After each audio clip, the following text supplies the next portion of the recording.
In this video, I want to show you how to make a dashboard in Power BI in about 15 minutes. This video assumes that you've already imported your data into Power BI, and I have another video that shows you how to import your data into Power BI. So you're going to come over here to the left and make sure you pick on the report view icon. And then this is where you can build your charts and your visuals. So when you look over here, you have your different visuals. Now I'm just going to use the ones that come with Power BI. If you click on the three dots here where it says Get More Visuals, there's many more available. But today I'll just show you some of the ones that come with Power BI. Now I'm going to use this one over here called the map. However, you might have to turn that one on or enable it. So I'm going to pick on the File tab. Then under the File tab, I'll pick on Options and Settings right here. And on this window, I'll click where it says Options. So once this window comes up, we're going to pick on Security. Now you're going to scroll down on this window, and you're going to check where it says Map and Field Map Visuals. Okay, so we picked on File, and then Options. We picked on Security here, and then I want to check it where it says Use Map and Field Map Visuals. I'm going to click OK. Now I'm going to click on the map icon or the globe icon here, and then you have a tile. So you can move that around the page, you can resize it as you need to, but I'm just going to leave that one right where it is, and then let's populate that. So I'm going to come over here to the right. We'll expand the orders table. Then I'm going to scroll down and pick up the ship country and move the ship country into the location. Notice how that starts to build a map for you. Then I'm going to scroll down on this section, and you have to put something into the bubble size. So here we'll use the order amount and move that into the bubble size. The ones with the bigger numbers have the bigger bubbles. Good. Now let's add another visual. Now, if you want to add another visual onto the page, you're going to click on a blank space of the page here. Now, the next one I want to use is this guy over here. It's called the gauge. So I'll pick on the gauge chart, and you can see it made another tile, and that's a good space for that. Now, I'm still going to use the order amount from the orders table. I'll pick up the order amount and drag it to where it says Add Data Fields here. Now, the 2.15 million is the total of all of the orders. So that's what it defaults to. And then the 4.31 million is double that number.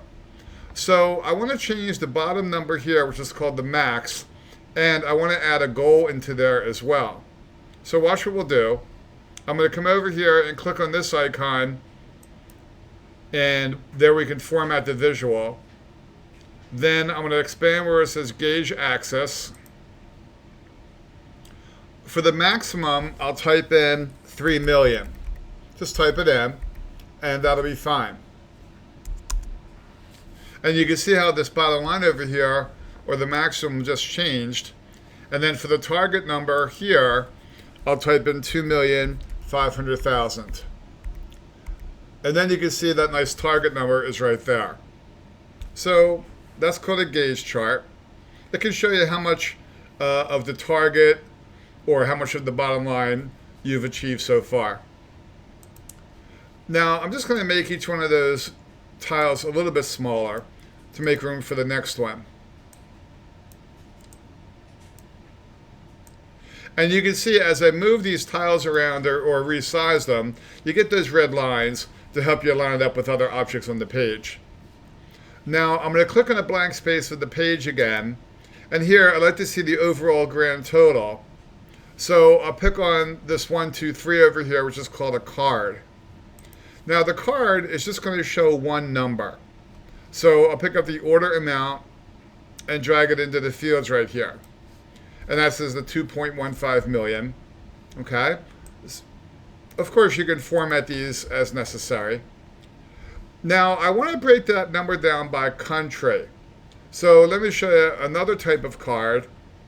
Once again, I'm going to click on the blank space of the page, and then I'll click on this icon. It says the multiple row card. So this one, I can break it down by a different field. So I'll click on that icon, and we have another visual. So I'm going to move this one up here, and I'll make it as tall as the page. Good, and you'll see why. So there, I'll pick up the order amount and drag it into the fields. Now you can see the grand total there. However, I want to break that down by ship country. So I'll pick up the ship country here and drag it into the fields. Notice that green line, and the green line is below the order amount. So that means the ship country is going to be below the order amount, and the order does matter. You could always move them back and forth if you need to. But now look what happened. Now the grand total is broken down by the country. Now I like to sort that. So in order to sort the visual, I'm going to click on the three dots for that visual, and then I'll say sort by the country. That's good. And I'll click on the three dots again, and I'll say sort ascending. So now they're in alphabetical order. Before they were showing it by the order amount. Okay, good. So you can have as many tiles on the page as you want. Those are ones that I actually use quite a bit. Now, the multiple row card can work as a filter. So if I click on Brazil here, notice how the other visuals are changing on the page. So many of the tiles will work as a filter as well, just like that. So that's one dashboard technique that we can use. But let's get everything back again. I'm going to right click on that tile, and I'll say clear selections. Good. Now you can also use the filters that are built into Power BI. So in this case, I'll pick in the View tab. And on the View tab, I'll click in the word Filters here. And now you'll see this window. Now, if a tile is selected, you can say Filters on this one visual. Or notice here it says Filters on this page, or Filter on all pages. So I'm going to come back over here to the right. I'll expand the Customers table. I'll pick up the contact title and drag it to where it says Filters on this page right here. Now, there's a lot that you can do with the filters, but in this case, I can just pick and choose the different contact titles, and that's changing all of the tiles because I said Filters on this page. So that's another enhancement to your dashboard. Now, when you publish the report so other people can view it, these filters will be on the right side of the page. So we can add the filters on. The filters can be for one visual, or it can be for the entire page, or for all of the pages, as you can see at the bottom. And then when you publish it, the filters will be over on the right-hand side of the window. Now, I'm going to collapse the filters window. Okay.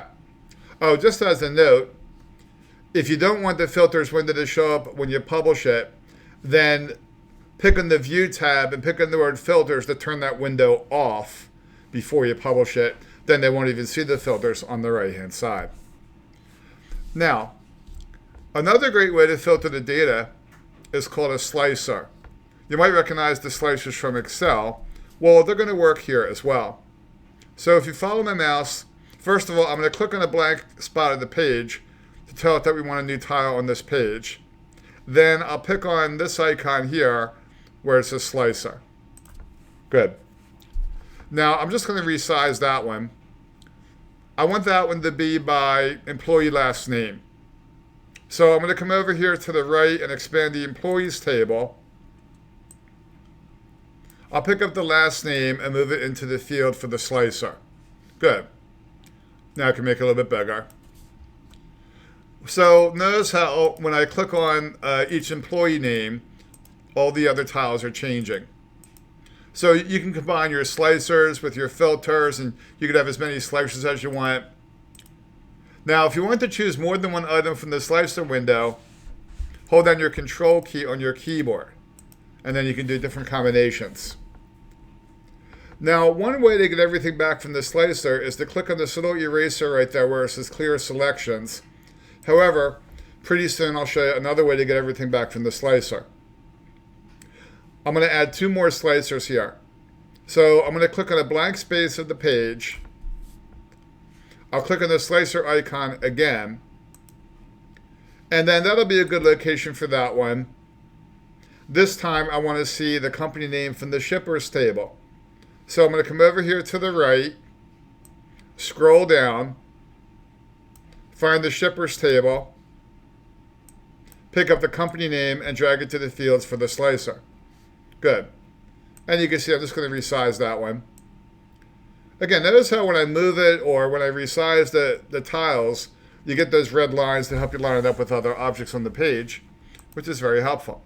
So now I can pick on Dodsworth here for federal shipping. And everything is working very nicely. I'm going to move my mouse to the slicer window and click on the eraser.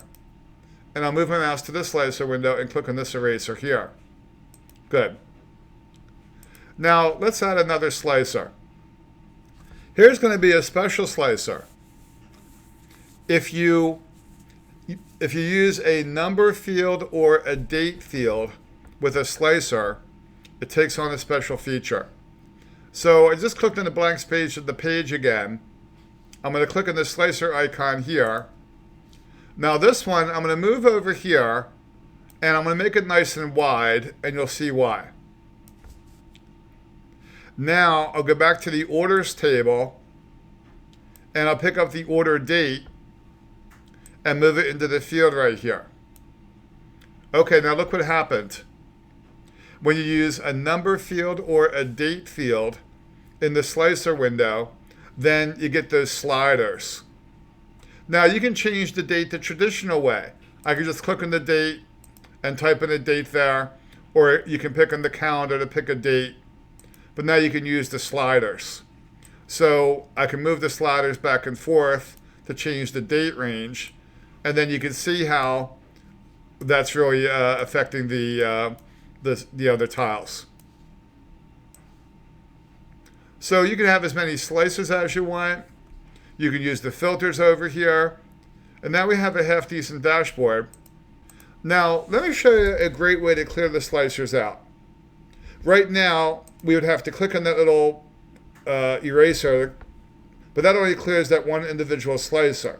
So if you have 4 or 5 slicers or more, it becomes kind of cumbersome.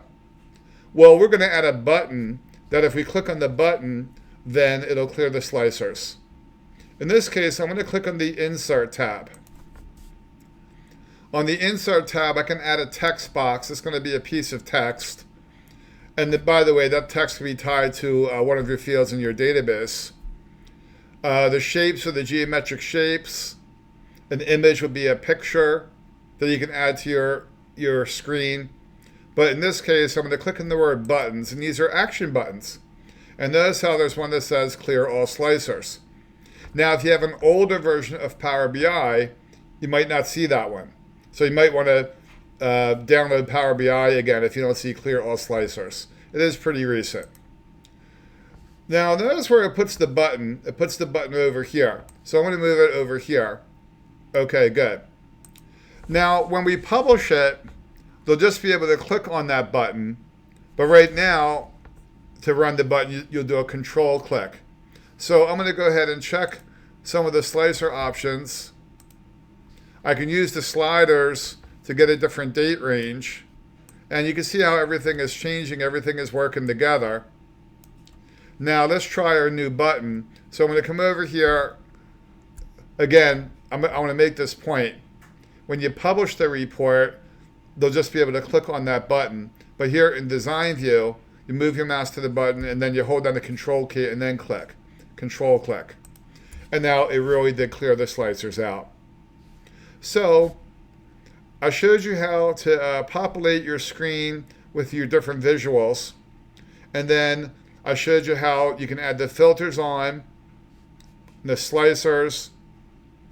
When you add a number field or a date field onto a slicer, you get the sliders. And then you can add the action button in there to clear all slicers.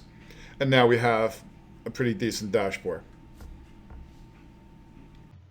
Thank you for watching.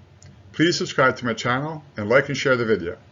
Please visit www.pcwebinars.com for live webinars that are available to the public, private webinars or on-site training for you or your group, recorded courses. You can reach me at tom@pcwebinars.com or at 215-280-1073. Thank you again.